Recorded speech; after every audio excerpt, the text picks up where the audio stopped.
JamesAllen.com is the online destination to easily design a customized engagement ring and save up to 50% compared to traditional stores. You pick a diamond, whether it's lab-created or earth-created, James Allen has over 200,000 conflict-free stones. Then you pick your ring setting and metal. And if you need some help, they have real-time diamond consultations available, where an expert can walk you through it all. Get 25% off your order at JamesAllen.com code podcast. That's JamesAllen.com code podcast.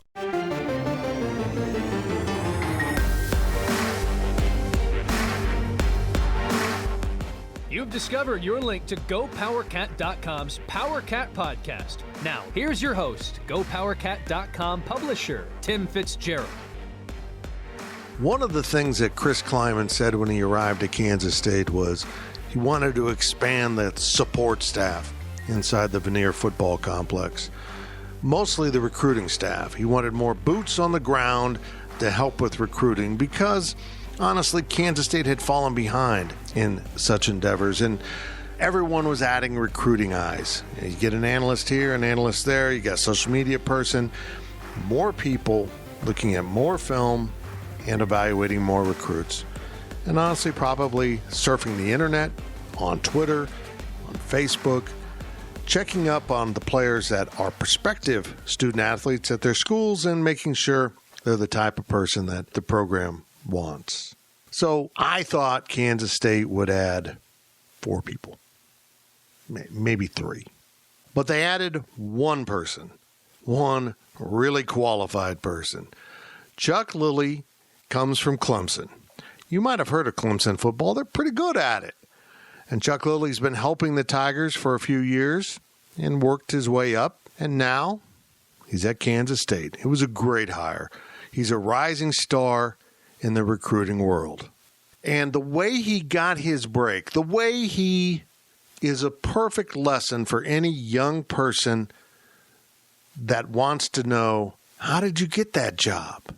How did you get into this field? You didn't play football at Clemson, and yet you got to work for the program, and now you parlayed that into a career working for Kansas State.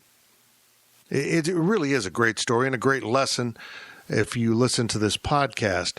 Chuck Lillie is a guy that kind of made himself, then got a summer internship with an NFL franchise, and all of a sudden people in the NFL knew who Chuck Lillie was, and the people that did the recruiting software. And honestly, before today, I didn't know there were such things as recruiting software, but of course there is.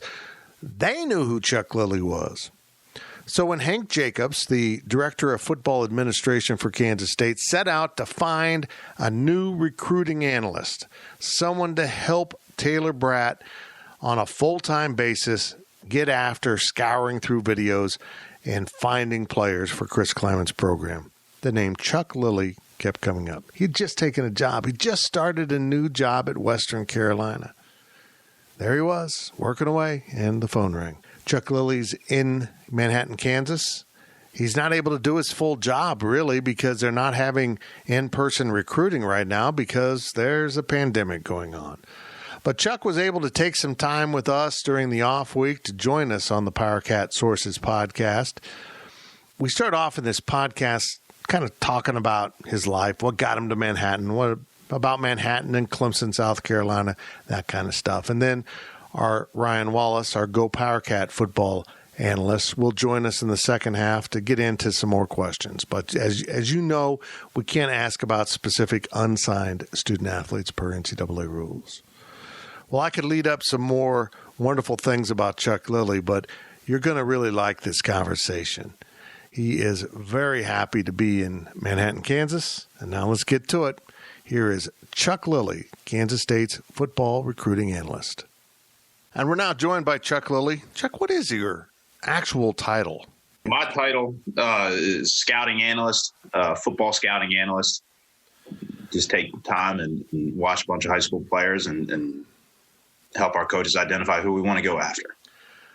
What is that like? I can watch video, I can watch football all day, but actually digging in and specifically watching players and just kind of sifting through, I say tape, video after video online of different guys, has to make your eyes sore.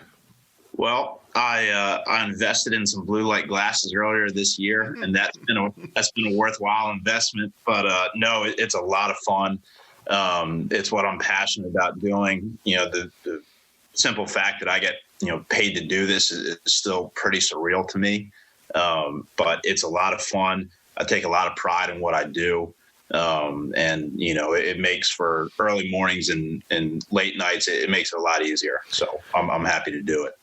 Well, let's back up now and get you to Manhattan, Kansas. You went to Clemson, correct? I did. And how did you end up getting onto the football staff and starting your career in this? Because it is a really cool career. Well, coming out of high school, I knew I wanted to go to a school that had a competitive football team. I didn't quite know that Clemson was going to, get to where they were in my time there. And, while I was at Clemson, I knew I wanted to work for the team. I wasn't quite sure in what capacity. To be honest, fall of my junior year, I just walked into the building. I didn't know where I was going. I heard some noise coming from the second floor when I walked in on the first floor, and I just kind of walked up to where I heard the noise coming from, and it happened to be the recruiting office. I had sent some letters and some emails and tried to make phone calls the year before as a sophomore, and just didn't have any luck. And so I physically walked into the building August of my junior year before the season started. And was lucky enough to have 5 minutes to sit down with their director of recruiting, Jordan Sorrells, and just let him know that I was willing to do, whatever it took to be a part of the staff. And he was willing to bring me on kind of in a volunteer capacity, 10 hours a week. That fall of my junior year, and that was kind of how things first got started. That's a cool story. You talk about just taking control of your destiny. You literally did it. I mean, you followed up with it. When did you kind of settle in and start to feel like you're really valuable to the Clemson program? I think probably after my senior year, I felt, I've been, I guess, a year and a half with the team, about 2 years. And I didn't have any jobs lined up after I was set to graduate. So I talked to Jordan Sorrells, who, again, director of recruiting at Clemson, and asked him if I could stick around, if there was any room for me to stick around. And he told me that I'd done a good job, and that he could probably find a way to, pay me a little bit and just keep me on the recruiting staff. And I think that was when I knew that, things were kind of coming together, had some worlds colliding of, real career, getting paid to do something. And at the same time, I would have been in there doing it for free if I could. So was there an emphasis on paid a little bit with that discussion? I'm sorry. Was there an emphasis on getting paid a little bit during that discussion? I needed to make some ends meet. I'm very fortunate. I have parents that love me and care for me, and were willing to do anything in their power to try and help make it work. So I sat down. I talked with my dad multiple times about it. And he basically told me, hey, if you can cover this, if you can cover that, then I got you for the rest of it. That's awesome. So how did you end up coming to Kansas State? So this past year, I guess it'll all kind of start. Clemson is getting ready to go play in the national championship, getting ready to go down to New Orleans and play LSU. And around that time, I was in talks with NC State, and nothing more than just a text. I was a name on the radar, and one of my best friends, college roommate of mine, Will Hudson, was coming down to New Orleans for the national championship game, and he happens to work in Raleigh. So just kind of to set the stage a little bit for this story. And so his parents got him a hotel room on Bourbon Street. I stayed with Will that weekend. We had a fun weekend. We're both from Baltimore. The Ravens lost to the Titans that weekend, and then Clemson lost to LSU. So as a sports fan, it was a little tough, but overall it was still a very fun weekend. And a lot of flights on, what was it? I guess it would have been Tuesday morning. National championship was Monday. A lot of flights Tuesday morning wound up getting canceled. So Will called me as I'm getting ready to, leave New Orleans and make the drive back to Clemson. And he said, "Hey man, I my flight's canceled. I don't know what I'm going to do. I have this meeting I have to be back in Raleigh for. Like, do you think you can drive me?" And Raleigh's about 5 hours from Clemson, and Clemson was about, 10 hours or so from New Orleans. And so I told him we'd find a way to make it work. And, when I realized that I was going to Raleigh, I said, well, I've been talking to this guy a little bit at NC State. And that was their director of player personnel, Billy Glasscock, and just let Billy know that I was going to be in town. And if he had 5 minutes to get together, I'd love to meet with him. And Billy was gracious enough to let me in the building and meet with me and talk with me. And things wound up not working out at NC State, but Billy was my connection here because him and Brian Anderson worked together back in Northern Illinois and then over at Minnesota. So that was kind of, long story short, how my name got brought up in the conversation here. How quickly did it develop with K-State?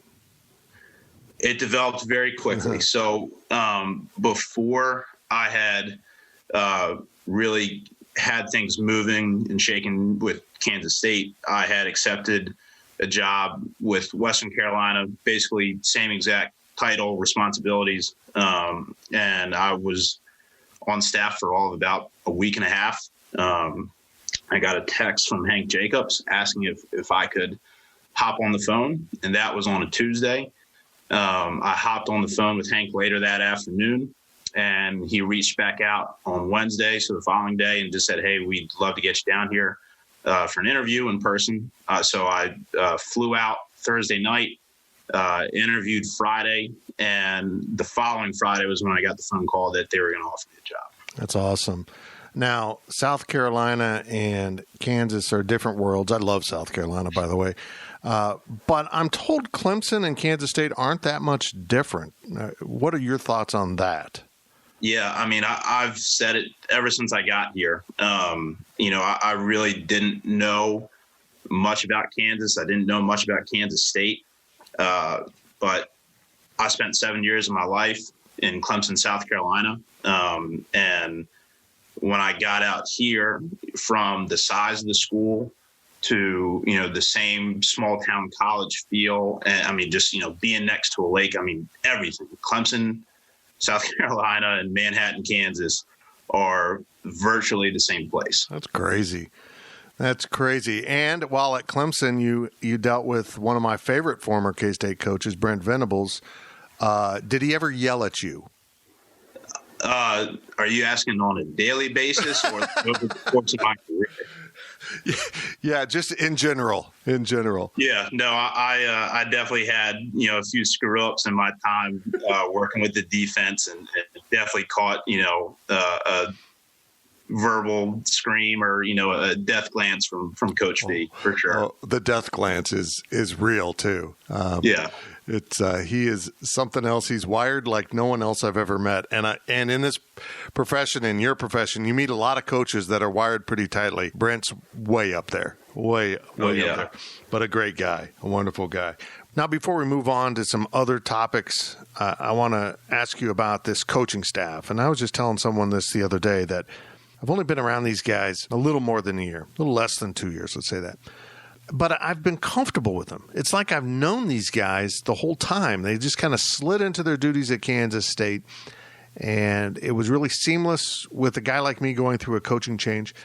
And they're just such likable, nice guys on top of being good football coaches. You had to sense that as soon as you arrived. Yeah, I mean, I think it starts with we have great people first and foremost, right? I think if you look across the board, we have great coaches, sure, but we have great people first, great husbands, great fathers. And that's, I think, what makes you a successful person. because football at the end of the day is going to take care of itself. Those guys are going to grind and put the work in and watch the film, but you have great people that are, cohesive together and make for a great coaching staff. And so that's why I'm so excited to be, a part of this journey and a part of this program is that, we have guys that I know if I were, a recruit coming out of high school, I'd want to play for all 11 coaches that we have on staff, because I know that they're going to coach me hard on the field for sure, but they're going to love me and they're going to take care of me and they're going to have my best self-interest at heart. And, like I said earlier in the podcast, if God took the game of football away from me, all those guys would have my back and they would do anything that they could to help me. And so I think that's why you see, obviously a lot of them, have worked together.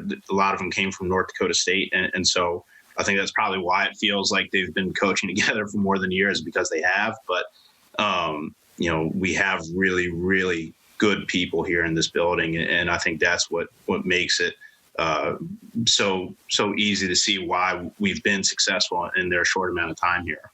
Now, there's probably no more important question than this one during this conversation. What is it like to work with Taylor Bratt?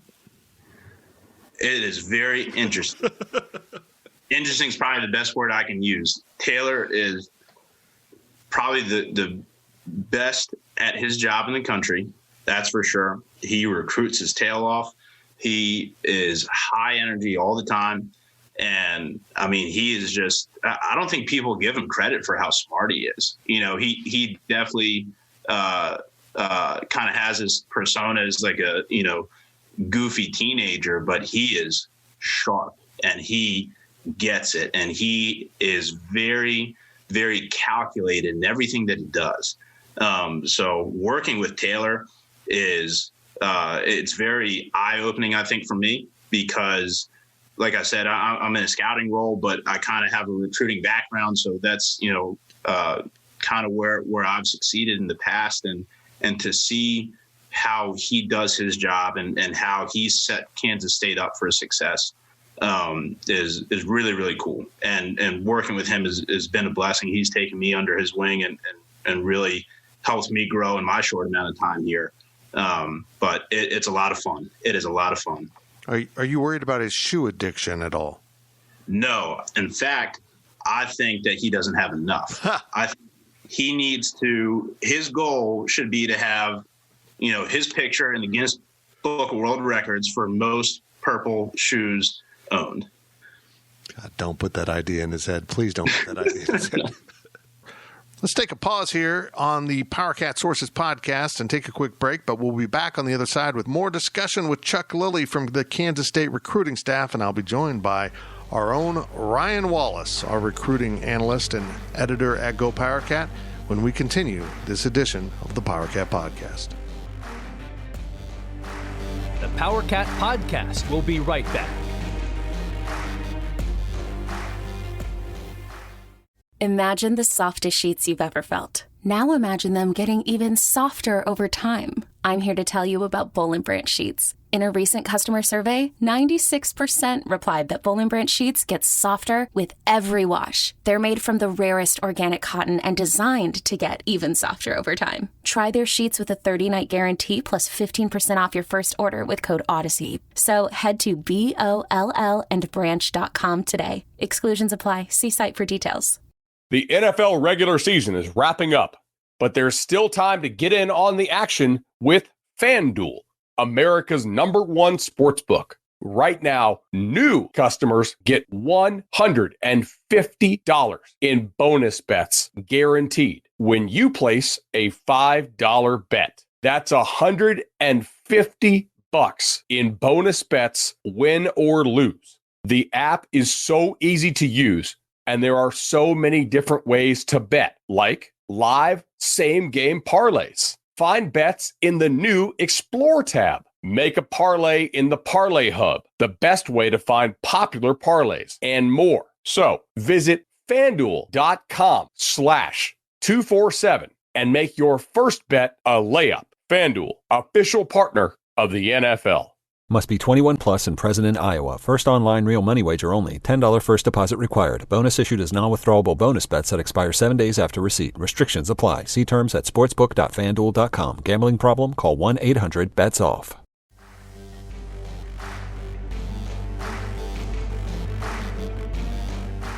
We now send it back to the Powercat Podcast. Welcome back to the Powercat Podcast, and we continue our discussion now with Chuck Lillie, the recruiting analyst for the Kansas State football program. And now we bring in also, joining me is Ryan Wallace. And let's get started with this. What exactly do you look for when you're looking at film? What jumps out at you about a kid?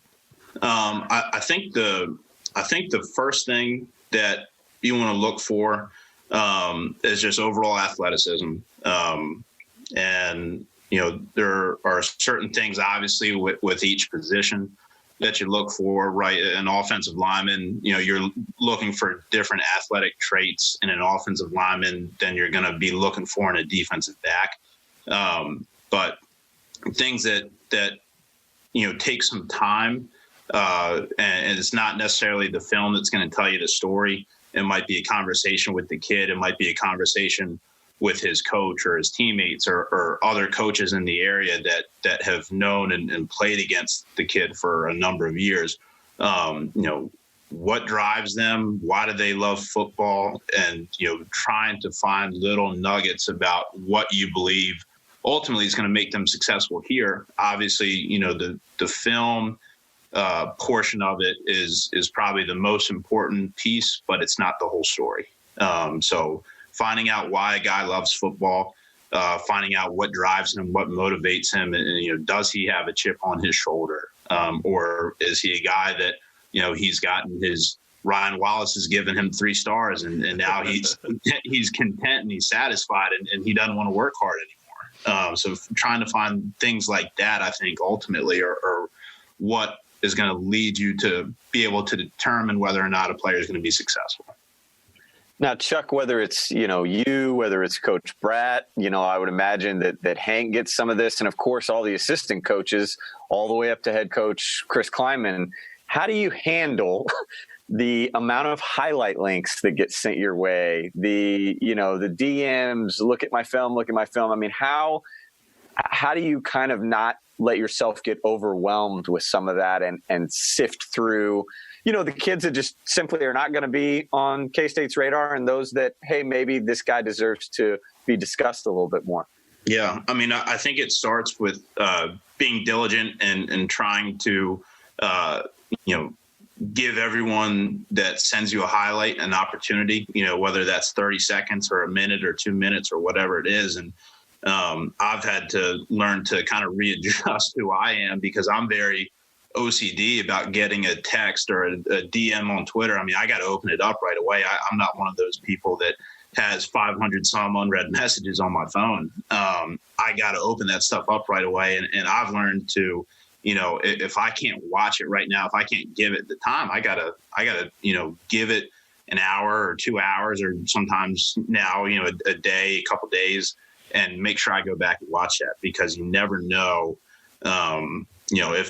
if that link is going to be, the next guy that's going to be coming here and playing and contributing to your team. But I think ultimately you got to try to build relationships, whether that's with coaches or other people in the area. And there's got to be a level of trust. And I think that helps you sift through and determine who's a priority watch right now versus, who's somebody that I can kind of circle back to and make sure I watch their film a little bit later.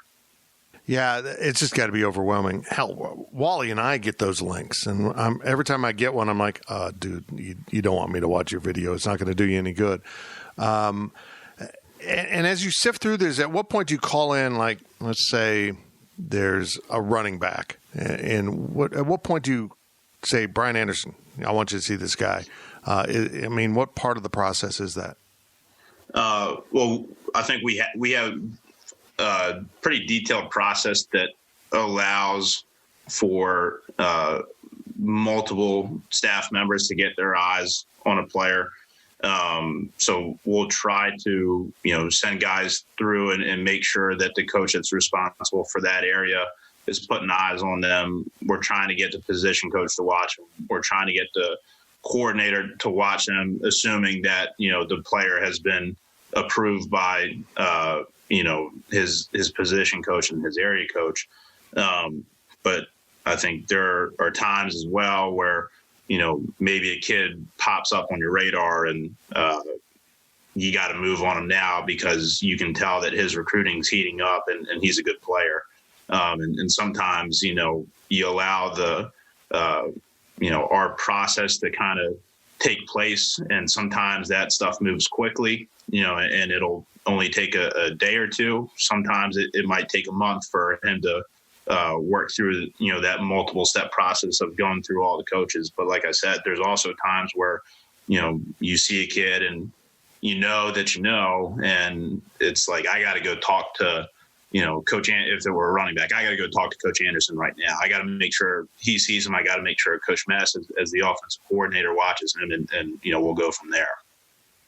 By and large, though, Chuck, it sounds like, based on that previous answer, it's not an old school, universal acceptance on an offer where, every day you're in a meeting and unless everybody's hand, is raised, the kid isn't getting an offer. I mean, it kind of depends, but at the same time, it may only be, say, 2 or 3 coaches in addition to Coach Kleiman that actually say, yeah, he's worth the offer. It doesn't have to necessarily be the entire staff. No, that's correct. And so I guess just to illustrate an example, we wouldn't necessarily need Coach Klanderman's approval on a running back that's out of his area, right? Because he's not going to be, coaching that kid from a position standpoint. As the defensive coordinator, he's not going to be coaching. Now, obviously, from a special team standpoint, he might be helping out, but we don't necessarily believe that we need all 11 coaches to approve one player to offer. Sure. Is there, coming from Clemson, first off, maybe this is a 2-part question.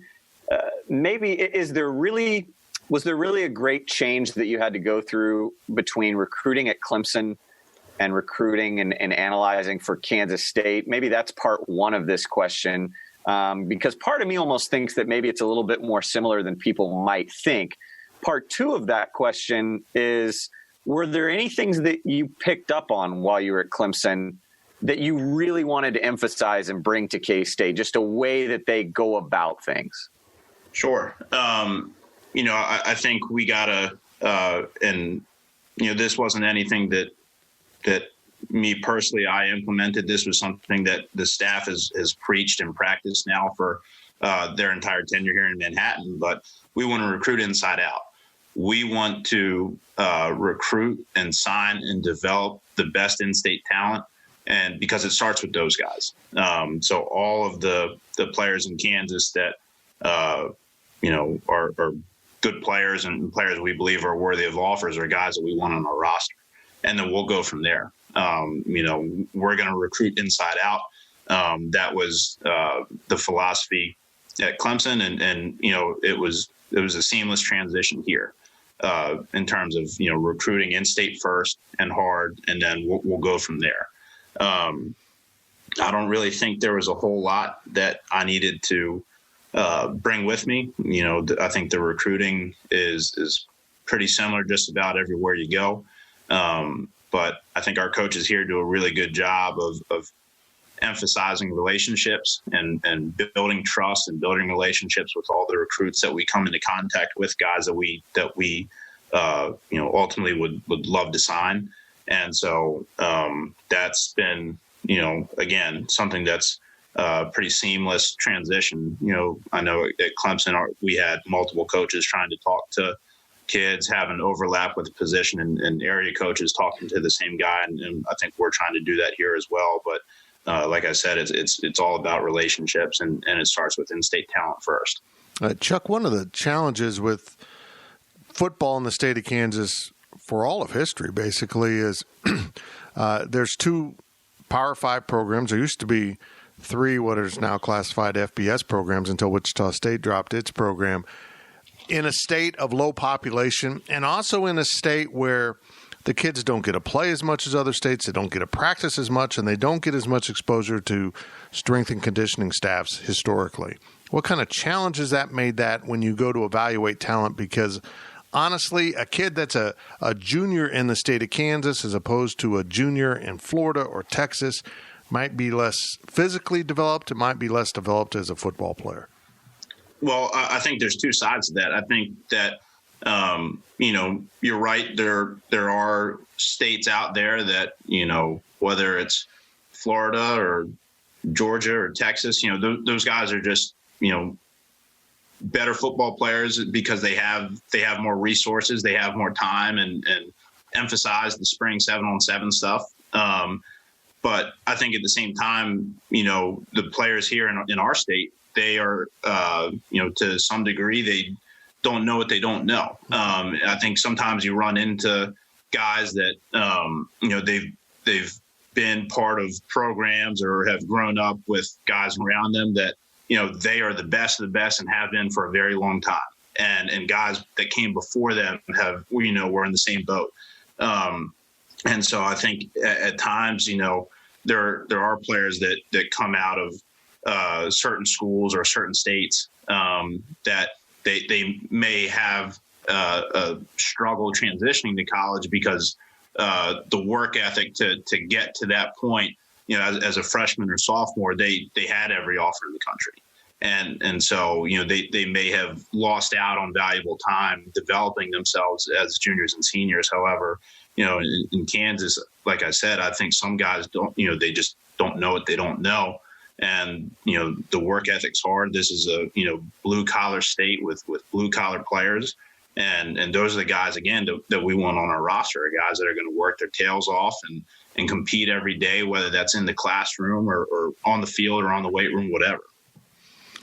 Chuck, is there an element of recruiting, now that you've been through this a handful of years at 2 different, 3 if you want to count, your week at Western Carolina, is there an element of the recruiting process that you personally wish could be altered or changed from a rules or any standpoint like that? It seems like that there's always something that maybe fans don't understand that coaches have to go through, some of these loopholes that, could really be made better if the NCAA went back and just kind of maybe listened to the coaches a little bit. Yeah. I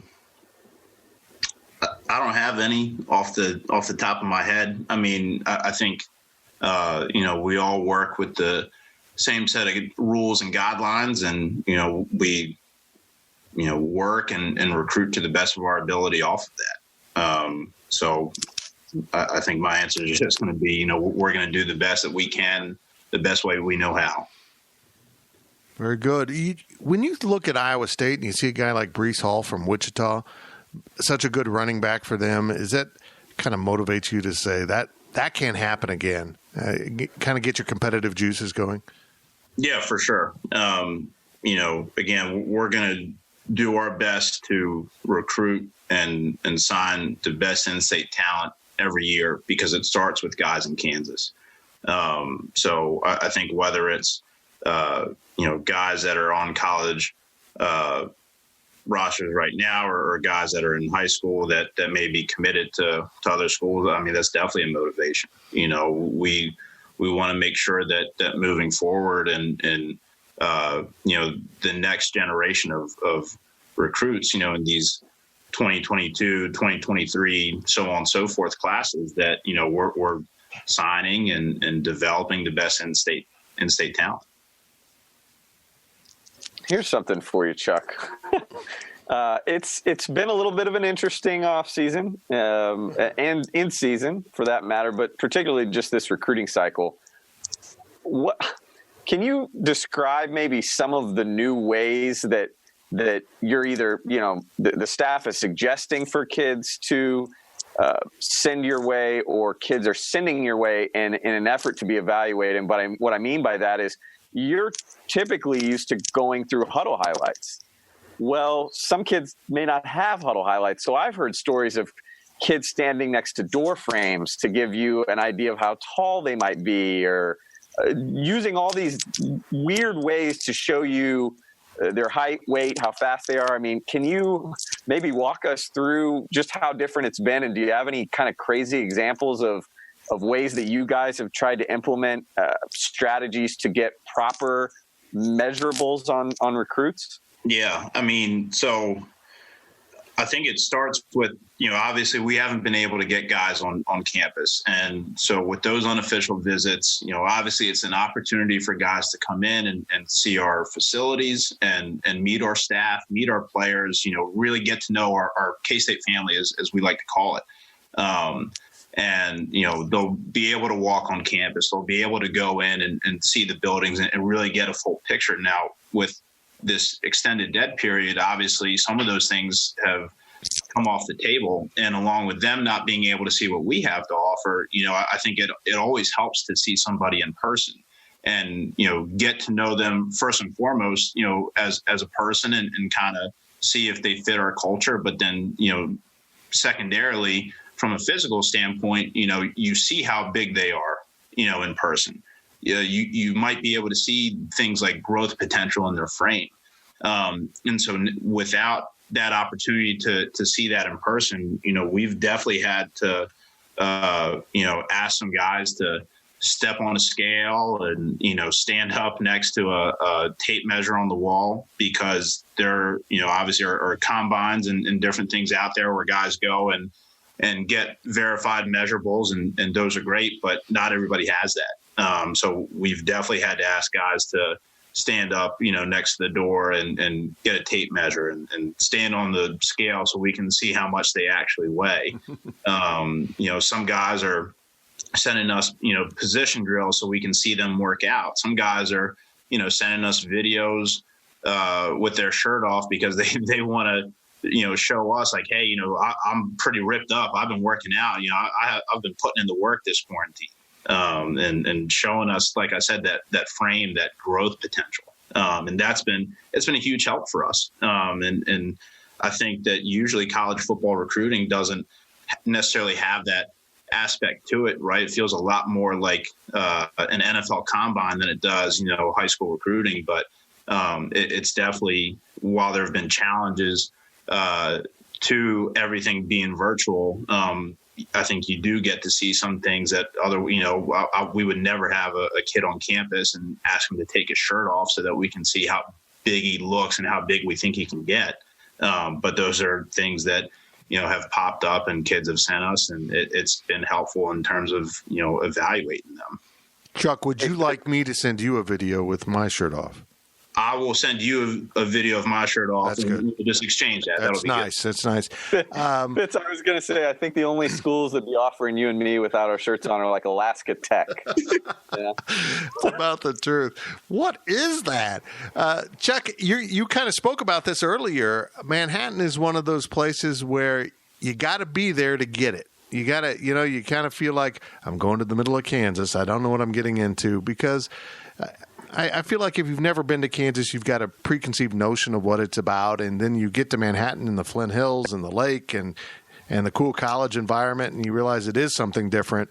This has to be a little bit difficult for you not to be able to bring kids in, because it's not Texas, it's not Clemson, it's not Oklahoma where kids kind of know what they're seeing. Manhattan, Kansas is just different than what you probably think it is.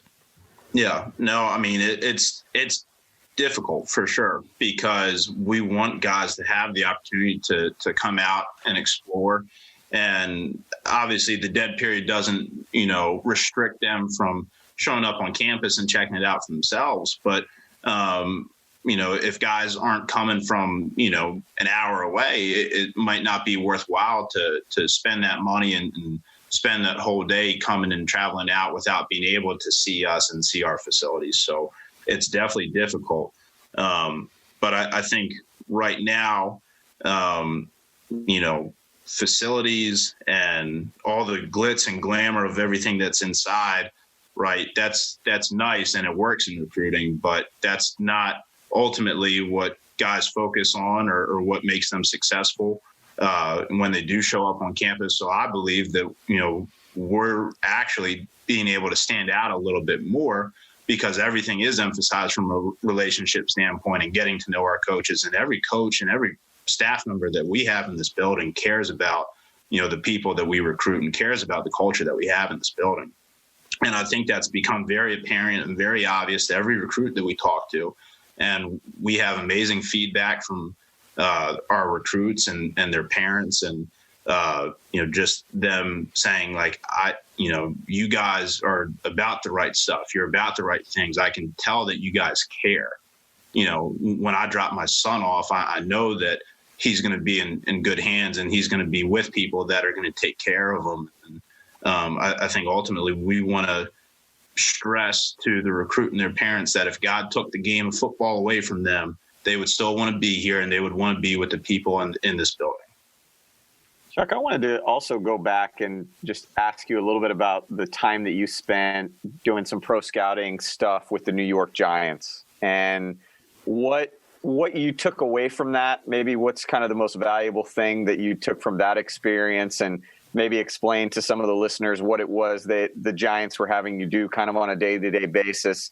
And I'm also curious if it's possible, if the legend is true, that if you hollowed out Saquon Barkley's thigh, that I could comfortably live in there.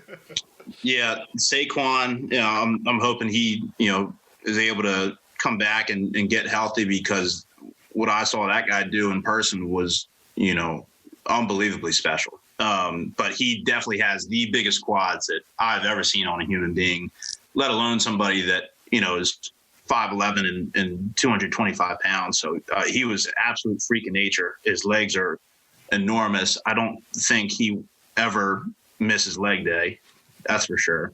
Yeah, I know he's probably rehabbing from his injury, but I don't think he's missed a day of Squattober yet. But no, the Giants experience was awesome. I had a lot of time to evaluate, potential free agent guys. I was only there during, kind of that preseason training camp duration. So the rosters weren't trimmed down yet. And my last week was cut down week. So all of our work was really spent trying to evaluate guys that were on the back end of, probably going to get cut by this team or that team. And, if we have a chance to sign this guy, if he's going to be our fourth, for example, if it's a quarterback, well, if we're going to sign and roster 3 quarterbacks or 4 quarterbacks, is he better than the third or fourth guy that we have right now? And that's what that whole thing was about. And so I think that was the most valuable thing that I took with me was, especially with high school players, there's more players out there, Tim, kind of like you talked about, sending us their huddle links. And, there's more players that we could ever evaluate, obviously, than we could ever get on our roster. And there's going to be guys that are offer-worthy players, at certain positions. But depending on the need, how many guys that we need to bring in each class, and Taylor does a phenomenal job of roster management and, letting us know our positional needs, regardless of what happens in a given year. So if our number for a position is, 1, then we got to find, a group of probably 5 to 10 guys that we believe are going to make that one spot better. And there could be another 20, 30, 40 guys that in any other given year are probably worthy of being offered. But because we're only taking one spot, we got to find that guy that is going to come in and make that one spot better. So I think that was probably the biggest thing that I took with me. If we're going to bring a guy in, he's got to be better than the guy that, we're replacing. And I think that's what ultimately recruiting boils down to is continually trying to get better. Final one from me, Chuck, and I get asked this a lot, and I don't really think I'm qualified to give an answer like you would or like Coach Bratt would or Coach Jacobs and so on. And that is, for the listeners out there, maybe some are parents, maybe some are coaches, maybe we might even have players, prospects, recruits listening. What is that top piece of advice for someone to get noticed by? It could be K-State, it could be whomever. What is that top piece of advice that you would give them about, how to get recognized or noticed by a college football recruiting department? Well, I think ultimately, it starts with grades. Guys have to, be in a position academically to not only qualify, but to succeed. The first thing that we want to do when we bring a guy in is we want to be able to put them in a position to be successful and not just obtain, a diploma, but to graduate and to have earned and received an education, not just a degree in education. So first and foremost, I think it starts with taking care of grades. Secondly, control what you can control. Especially I think that rings so true right now in times of, the coronavirus and quarantine, and, guys aren't able to go in and use their high school gyms, or at least they weren't over the summer. But if you go out and you put the work in and you do all the things that are kind of unrequired, if you have that inner self-motivation, then that eventually an opportunity is going to come along and you're going to be ready for it. So I think, staying ready, staying prepared, like I said, controlling what you can control, that's the best thing that guys can do, because eventually you're going to get noticed. Eventually, you're going to have people advocating for you and saying, Coach, this guy is, unbelievable. He works his tail off. He always does what we ask him to do and then some. And I think those are things that speak to coaches a lot more than like, hey, this guy ran for 150 yards and 3 touchdowns last night. So if any recruits are out there listening to this, I think the best thing you can do is continue to work, continue to, just put your best foot forward and just be ready for when an opportunity comes your way. Hey, this has been great. I appreciate it so much. And I didn't get a chance probably earlier. I think I did say this via Twitter, but welcome to Manhattan, Kansas. It's a great place. I plan on being put in the ground here because I love it so much. But the best, and I look forward to doing this when you can actually talk about kids that you've been involved in the recruitment with. In case people don't realize, you can't talk about potential student athletes, so it kind of limits our topics can't talk here. About anybody in particular, but to the recruits that are out there, guys that are still in high school, if you haven't gotten the chance yet, come check us out. It's a special place with special people. You're not going to regret coming out here and taking a day of your life to come and visit this place, because I'm telling you, it's special. It really is. And Chuck's awesome. Chuck's awesome. I'm so glad that Ryan Wallace could join us, because he had a little more depth in there. And as we mentioned at the end of that podcast, it's not possible for us to discuss potential student athletes. So we couldn't discuss anyone that they are recruiting for the 2021 class, which is the active class right now. Certainly no one beyond that. So no questions about what he sees in Jake Rubley or anything like that. That is off limits according to the NCAA. Coaches can talk about recruits. They just can't publicly talk about recruits. They can't do anything on the record. They can't promote, publicly your adoration for a recruit. Let's say that. The NCAA restricts that, and it can get you into hot water and get you banned from recruiting a certain player if you play that game. So coaches are very careful about that rule, including Chuck. And I think in this discussion, you could quickly learn why Chuck Lillie has fit in with Kansas State very well. And I was just fascinated with his comments, football aside, about his affection for Clemson, South Carolina, and how much it is like Manhattan, Kansas, because boy, I do love this place. Well, that's it for this week's Powercat Sources Podcast. We'll be back next week. This was a nice bi-weekend discussion with a member of the staff, but next week we hope to return to the coaching staff with another member of the Kansas State Wildcat, with another member of Chris Kleiman's crew. This is Fitz, and I will talk to you very soon with another edition of the Powercat Podcast, because they come virtually every day, all football season long. Powercat Podcast. All rights reserved. GoPowercat.com and Spirit Street Publishing.